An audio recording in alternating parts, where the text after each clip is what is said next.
Expand design, a roomy cabin, dual-tone interiors, 15 smart utility spaces, and a large boot space, all there to expand your life. Welcome to Easy Space. After more than a week of speculation centred on media reports, government lawyers of Australia have confirmed that 153 asylum seekers, including children as young as 2, have been intercepted and are being held on a customs vessel. And the confirmation comes as the Australian High Court considered an application today to prevent Australia from handing back the asylum seekers to Sri Lanka, as criticism over the government's handling policy mounted.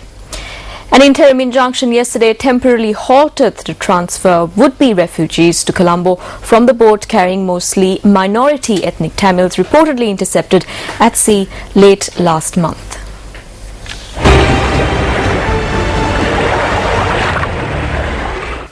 For the past 1.5 weeks, Newsfirst has been covering the reports of these purported asylum seekers extensively, with daily updates through our segment 153 Missing at Sea.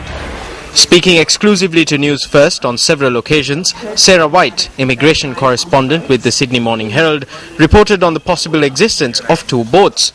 Sarah White joined us today as well. The latest update today is that the Australian government has acknowledged that the boat carrying 150 asylum seekers does now exist. Today also the Australian government had to go to the High Court because judges brought forward the High Court motion saying that the boat could not be returned to Sri Lanka because that would go against international obligations. So we've got another 4 days where they'll be on the boat, but then the High Court may have to take its hearing for another 2 weeks.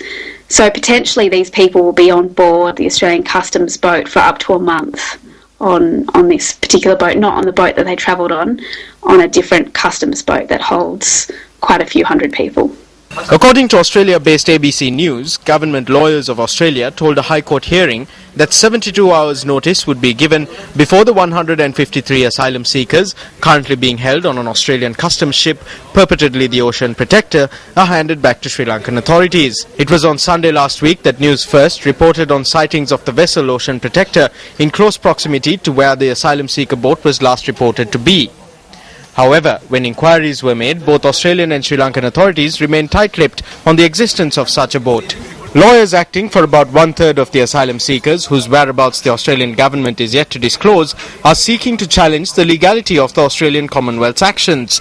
Counsel for the government, Justin Gleeson SC, revealed during the hearing that the boat carrying the asylum seekers had been intercepted outside Australia's migration zone. In the hearing, Gleeson, appearing via video link from Sydney, said the government had the executive discretion to determine where those detained ended up under the Maritime Powers Act. But Ron Merkel, Queen's Counsel, acting for the asylum seekers, claimed the government did not have the power to lawfully return the asylum seekers to Sri Lanka against their will before their claims were determined. It was on Saturday last week that Newsfirst first reported on the existence of this boat. Citing reports in the Australian media, we also broadcast part of a telephone conversation that was reportedly held with one of the passengers on board the vessel, the last known direct civilian contact with the boat.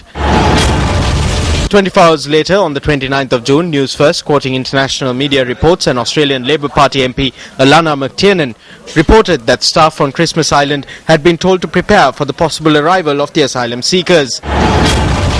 Come the 30th of June, several days since the reports of the boats emerged and civilian contact was lost, the Australian government refused to comment on whether these boats existed, the standard response being that Australia did not comment on ongoing on-water operations. On the 1st of July, Newsfirst reported on the possibility of an impending transfer of asylum seekers to Sri Lanka. The Australian government maintained its silence, while Sri Lankan authorities said there had been no such handover. On the 2nd of July, the Sri Lanka's High Commissioner in Australia, Admiral Thisara Samarasinha, speaking to Newsfirst, said he had not been appraised on the situation and refused to comment further on the matter. On the 3rd of July, Australian Prime Minister Tony Abbott, while not commenting on the existence of such a boat or boats, noted that Australia was living up to its international obligations.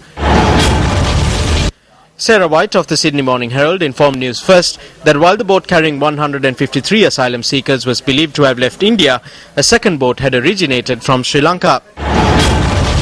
On the 4th of July, when Newsfirst contacted Navy media spokesperson Commander Kosala Varnakula Surya, he informed us that the Navy had not been issued any directive with regard to a transfer of asylum seekers. Yesterday, as developments unfolded rapidly with the Sri Lanka Navy confirming the transfer of 41 illegal migrants by the Australian authorities, the Australian High Court issued an interim injunction preventing the transfer of the 153 asylum seekers. It is against this backdrop that Australia's Immigration and Border Protection Minister Scott Morrison is due to arrive in the country tomorrow.